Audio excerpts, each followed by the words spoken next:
Hi, y'all. It's Bridget Cutshaw with Real Things Living. Today, my guest is Anthony Michael Russo.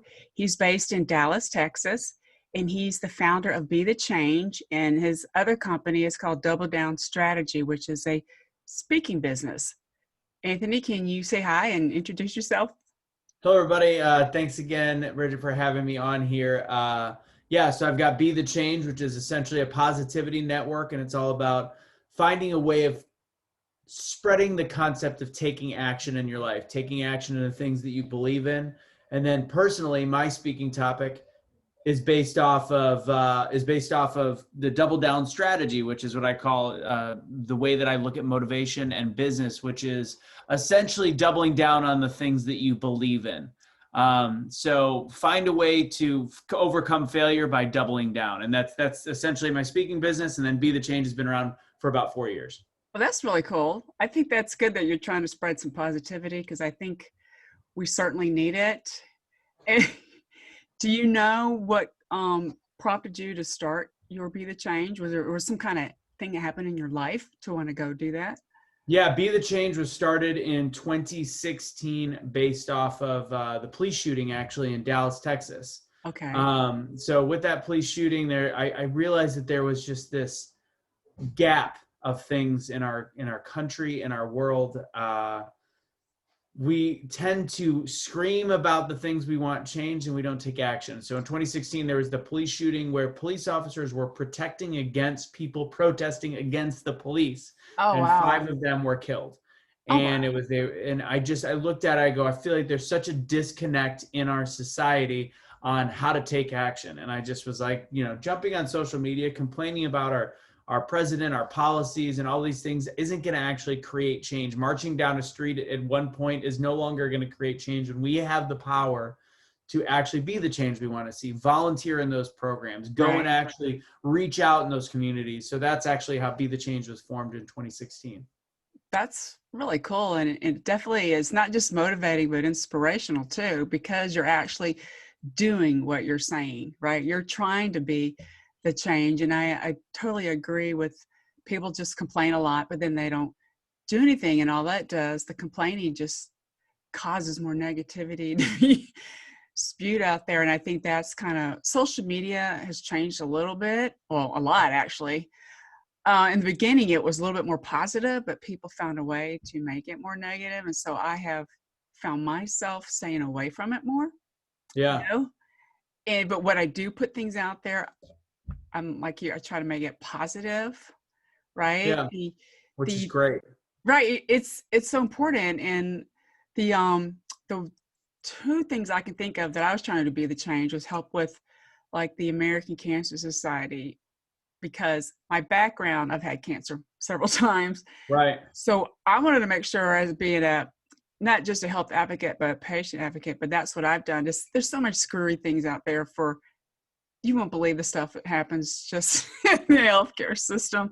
And being a patient, I saw it. I believe Yeah, it. I saw it front and center. And I mean, a lot of the doctors, they they mean well, but it's like you said, our culture, it's just really weird how it is. It's everywhere. And why do you think that is?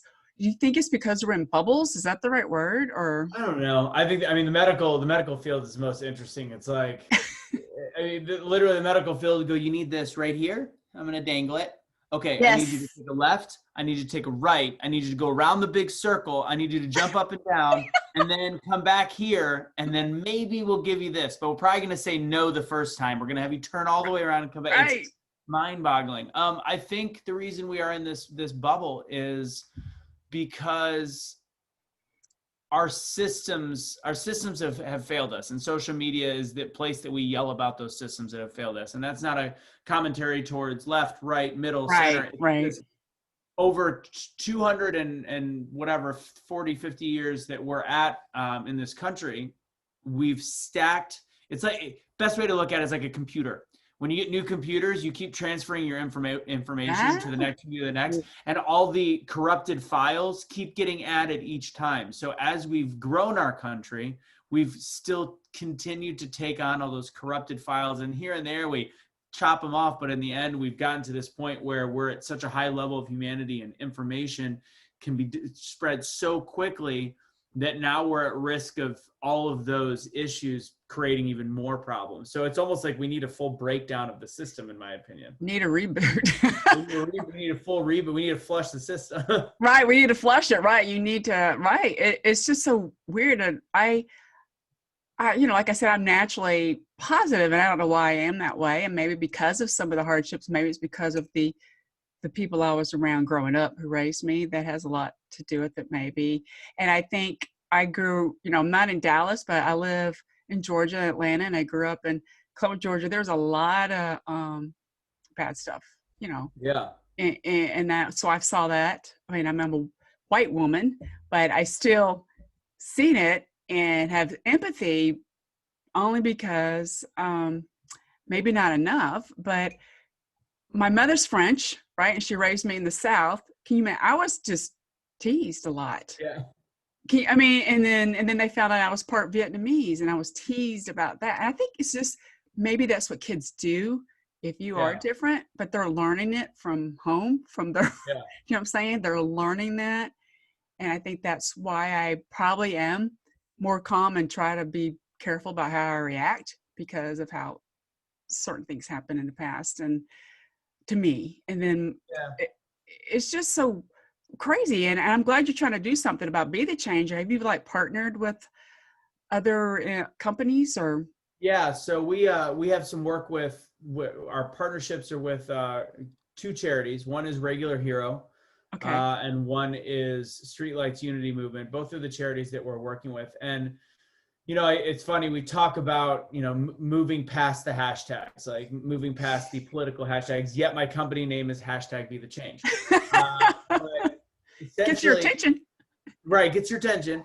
The whole big thing about what I do with Be the Change and why we've created these partnerships is use your talents. And of course, I've given money to different charities that I believe in. I've given a little bit of my time throughout the years, but at the same time, what am I good at? I've been a speaker for 15 years. So empowering people to actually activate that change.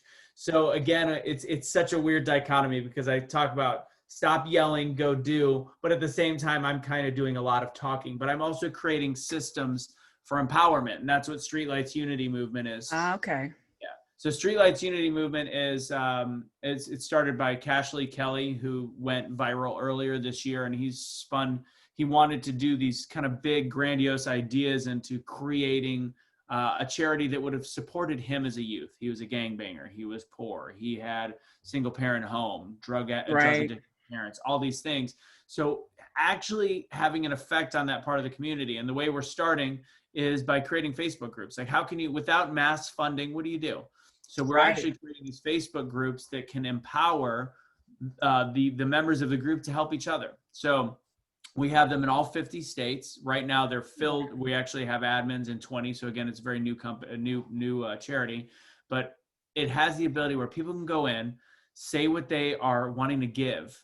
Say, I have a couch. If somebody's willing to come pick it up, take it. So free items for one, and then posting volunteer opportunities. Because that's another thing. People do want to help, and finding volunteer opportunities is not as easy as you make it sound. Like on the holidays, I'm always looking for what kind of food kitchen can I work at, whatever. Right. If you don't register to work and know what church to go to and what, months in advance, they're all filled because there's not enough information on how to actually do those things. So hopefully those groups will serve that need. Regular Hero is another one that actually just aids other charities to find a way to directly affect, when, I think it was not Katrina, but Harvey. When Harvey happened, Hurricane Harvey, they created a fund just for that, and they go for that. And it's all the same concept, which is self-responsibility and helping each other. That is, it's so good that you're doing this. I think it's, you just we need people like you, more people like you, to stand up and help, because you can make a difference. Your speaking background probably helps a lot. Yeah. You know how to connect with other people. Yeah. That's in a good way. And I think it's helpful. So that this nonprofit, the one you said are in 50 states, where is that headquartered? Is it Dallas? It's Indiana. It's actually, he's Southern Chicago area. Okay. So it's Indiana based. And Gotcha. the final concept is to create community centers in a few main hub cities that are a little bit different than your homeless shelter or kids youth shelter. It's kind of like the original, I would say the best way to describe it is the original concept behind the YMCA. Okay. Yes. Allowing for troubled kids to come in, meet local police officers, community engagement, so people actually can let their guard down and actually have that concept of what community is supposed to be. And that's the general goal, and that takes a lot of money, so that's going to take time, obviously. But in the meantime, we're trying to just create a way for people to empower each other to be the change they want to see in the world. I like how you pointed out what community is supposed to be, What it's because supposed we hear that a lot. That I do get better ideas when I'm working around other people in the community and not just being siloed. I think that's had an effect. Maybe the COVID, how's that affected things, right? These nonprofits, because people are so afraid now more than ever, and there's pros and cons. Yeah, absolutely. And yeah, there's always going to be those pros and cons of how people look at things differently, and that's great as long as people want to create change, but they have to be open to hearing other methods. And Yes. I've never been, my method is not perfect. I keep my ears open when people say, "What about this?" A lot of times I go, at least I take the time to say, it doesn't work because, and I'll analyze it. I'll say it doesn't work because of this, that, and the other. Whereas the other way, sometimes people go, nope, or they won't even listen. They won't even hear it. And there's other times where I'll hear stuff and I'll go, it doesn't work because actually that would work. And then that's how you start to build is you analyze. And that's funny because that's actually my actual speaking topic is overcoming failure and analyzing failure. So you test failure points. You say this, and I guess I do that in Be the Change and some of the other businesses I've had, as you go, that won't work because. But if you can't find a reason it won't work, then you really need to take it to the next step and see if it would work and how it would work. So Right. Yeah. I mean, you're providing some great information because we all have tried things. Like when you're talking about this, I failed at started trying to do my own nonprofit, try to do that. I had zero experience and it didn't go off very well, but I tried. And so that's kind of why I started doing the podcast in a way. And it was related to the healthcare. I was trying so maybe that's why I failed. I'm just kidding. But I'm just. I mean, nonprofits are hard in general because the government Yes. makes it hard to set up. I tried having a nonprofit several years ago. Yeah. That I gave up on. I kept doing it. And I'm like, it's just not going to be a not-for-profit. There's no money that goes to anybody except for the families we're helping. And that's enough. Right. As long as people know that there's positive in it. And like, they're not going to get a tax write-off, but they know that they're helping people. That's all that matters. And that's the important thing. And that's kind of why I attempted at it. And so one of my books, my second book that I wrote is called Expecting the Good. So I take some of the proceeds of that and I donate it to the disabled American veterans. Yeah. Yeah. Because the book is about, people don't realize how, I grew up in a military family, how those people are, how they're affected, and all these wounded soldiers. And when I went to, by the way, I called the DAV here in Atlanta and I told them what I was doing. And I got there and brought a copy of the book. I felt like a fraud because they treated me like a movie star. I wrote a book, but I was just trying to my stepfather always pointed out expecting the good. And one of his best friends ended up being someone he saved. He had his legs blown off, during a Grenada invasion. People don't talk about that. And it's just, so I just wanted to help because I see so much suffering on the military family aspect. I've seen it up close. Yeah. And I know you talk a lot about, and that's a perfect example of resiliency. I know resiliency is kind of your thing. You're multiple cancer survivor and all that stuff. And there's just such an element of resiliency that's overcoming stuff like that. So. Right. And it has a lot to do, I think, with I was very fortunate to have good role models. Some people aren't, but then you still can get through it. Right. Is that the right word? So how do you think, we mentioned COVID briefly earlier. How do you think it's going to affect things going forward? Do you think that's in the good aspect of it? It's kind of. It's going to separate the cream from the sour milk, to say the least. I mean, look at it your personal experience with cancer.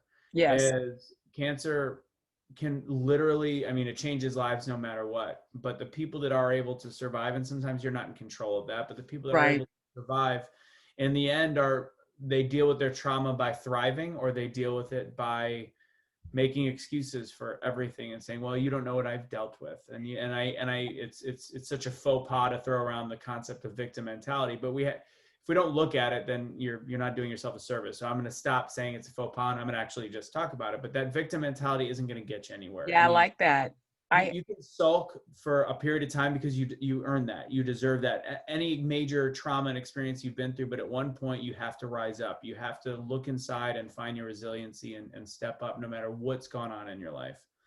I, So I think COVID's going to be that right there. yes, it's going to make us realize what we can do, because time is really limited. And that's what I learned Yeah. from it. Like, oh crap, it's limited here, and I need to do what I wanted to do and what's important, to me and around me. And that's kind of what I took away from it. And I encourage people, we don't go do, if you had the money, great, go do all these other things. But I realized experiences are more important to me. I realized having things, what I'm saying, possessions were not important. Yeah. And I always help people with their books. Well, like, crap, I never wrote my own. So now I've written 2, and now I'm working on a 3rd. So it's like, and I don't know if cancer just sped it up, you know what I'm saying, to get there. But, and I'm also, I think it also helps that I am a little stubborn in a way.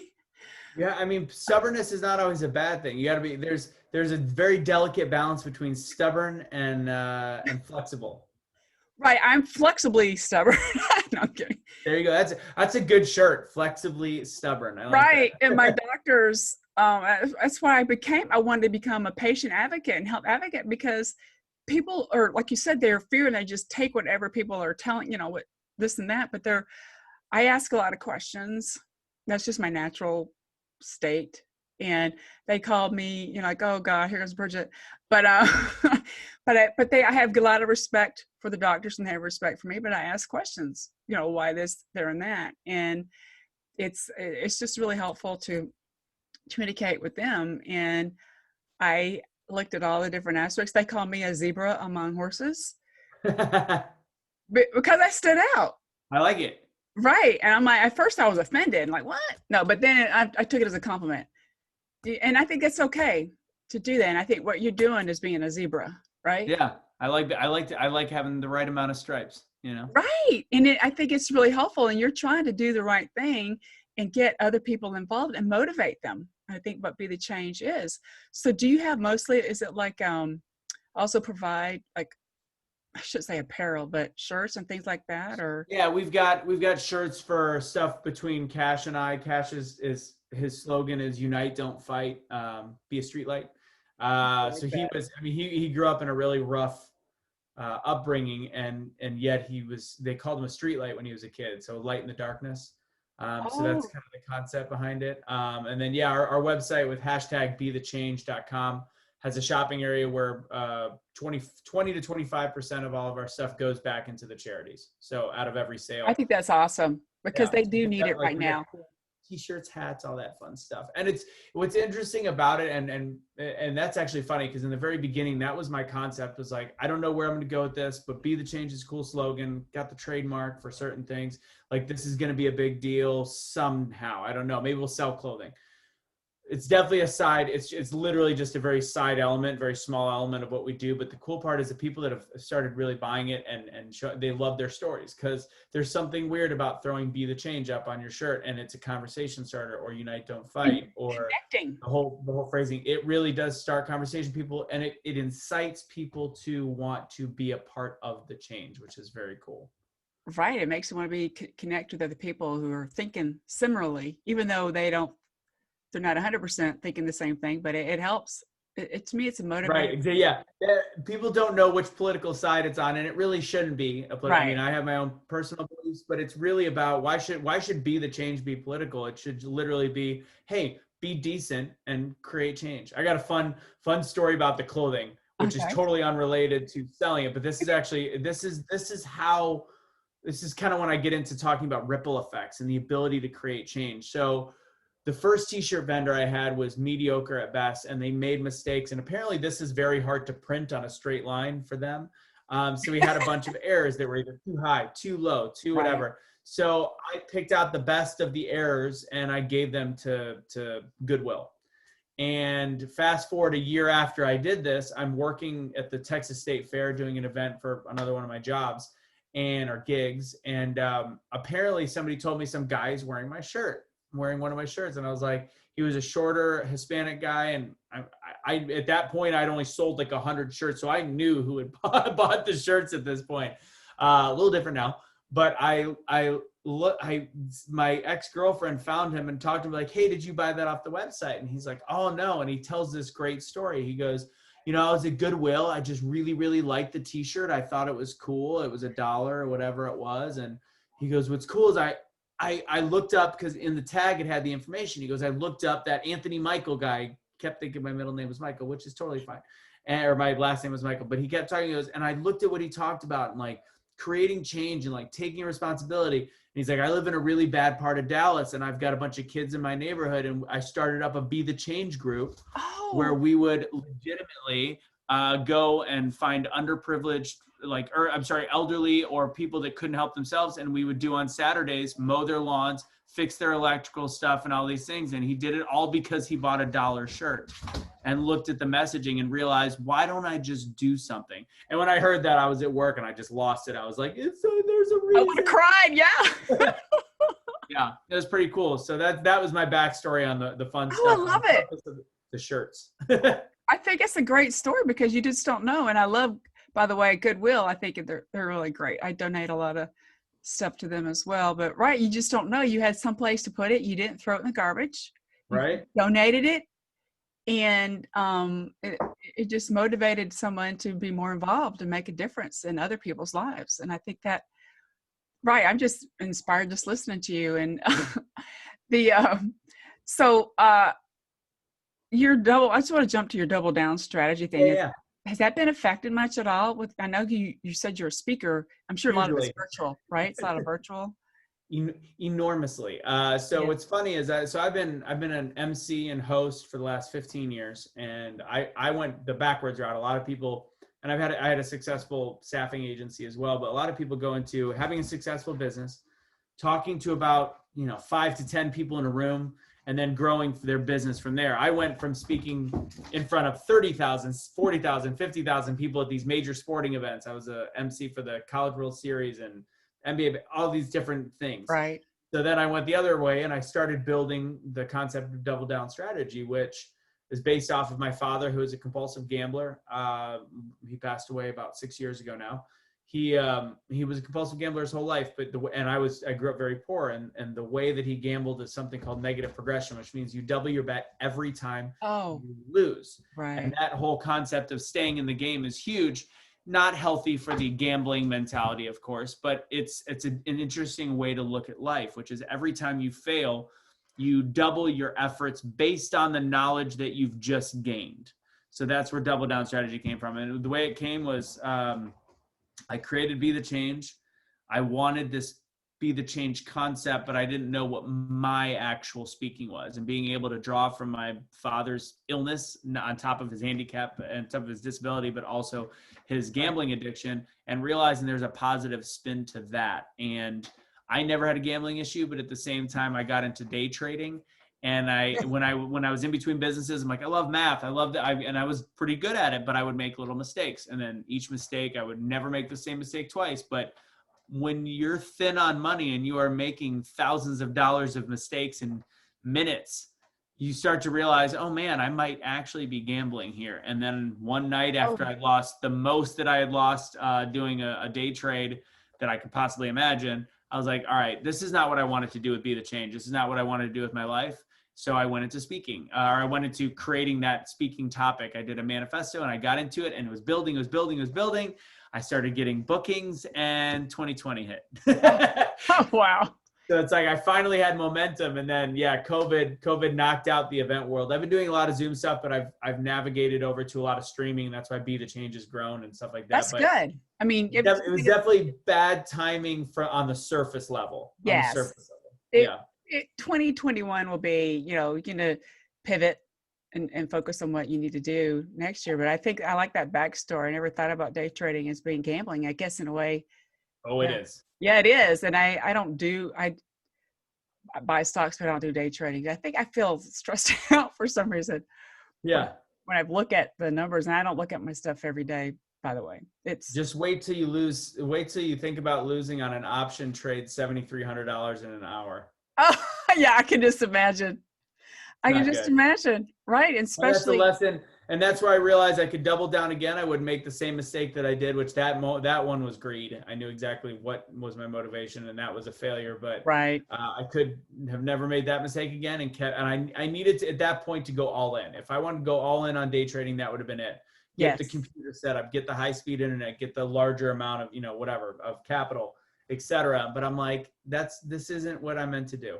This isn't right. it. So that is when you can fold. It's okay to fold once in a while. Right. And you learn. That's what it is. When you're trying different things, you're learning from them. That's, to me, is the important thing. I think it's okay to take risks and do things, because I'm not risk averse. Is that the right, which is good and bad. Yeah. But it depends on what it is. But yeah, I like the backstory here of what you did. And I really think it's really helpful to everybody. So where do you think, or where can people go to online to find you, Anthony?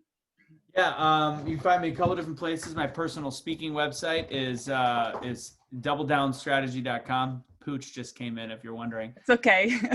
Terrorizing the room.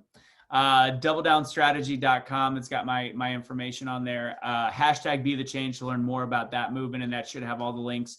Okay. Our biggest following is on Facebook, which is just Be the Change USA. So any of those places. I definitely recommend that everybody check it out. And what I'll do in the summary, I'll have the links in there for you. And so then some people look at it that way and they'll click on it, but sometimes they don't. But anyway, hey, that's the way it is, right? And I do. I actually do business and performance coaching. So cool. So if people, the Double Down Strategy is the best way to get a hold of me on that. So if you see my email, that'll be all linked on the page. But it's not your standard, and I think it's important in this day and age, because a lot of times people talk about ROI. Yes. I'm not an ROI guy. Like I'm the intangible. In order to create ROI, you actually have to be strong in mind. You have to look at some different ways of thinking out of the box, like analyzing your failures, doing post-mortem on your failures. Learn. So you might not see a direct ROI from me, but I get your mind in the right place. I essentially just wet the bed, the soil, not wet the bed like pee the bed, but like wet the soil so that it's, I got to change that phrasing. Wet the bed is probably a bad way to say it. Oh God, that's funny. Okay, I'm sorry. That's funny. I love your sense of humor, and I think that's probably why people connect with you. And I'm so glad you're doing what you're doing to help everybody, because we have to stand up, and it's only going to happen from the ground up. It's not going to happen from the top down. That's kind of how. We can't. Yeah. You can't expect that to happen. It starts here with yourself. Yes. And then you spread it to other people. Make the positivity go viral. Make that a virus. Yes. That's true. And another thing I was thinking about doing when this is all over, we're going to have a hug fest. Have hug fest. I like it. T-shirts. I like it. I've actually tried getting a hold of that free hugs guy. That's still doing it with his mask on. He's going up to police officers and like people that like at protests and like just trying to calm people down. And he's still hugging people. I've been trying to get a hold of him because I want to get him on one of my shows. Right. I'm a hugger, and this is driving me insane. I'm just one of those, that's just way I shouldn't say I'm not insane, but I just like the connection, seeing people, talking to people, and then the hug. That is a good verification. There's a lot of value, I think, in that. A lot of value in human contact, which scares me about how much we've taken that away. We think, especially with the children. There's and for me, if I were to state one point is at one point, no matter what, and I have lost people to COVID, so I understand the severity of it. There has to be a point where we can no longer sacrifice our humanity. Right. I really worry, to me, about the younger kids that are not in school. I mean, that to me was a big thing for me, to be around other people my age, and it'll be okay. That's why we just got to figure it out. And Yeah. let's not complain, and let's just try to find a way around it, right? And make it Yeah. work. Give me those long lasting effects. Like we just, yeah. Well, next time when we meet in person, I will hug Yes. the We're gonna crap out of hug for a long time. Just I'll Well, put a big mask on if we need to, and we'll hug it out. right. We'll do it. Anthony, I appreciate you being on here today.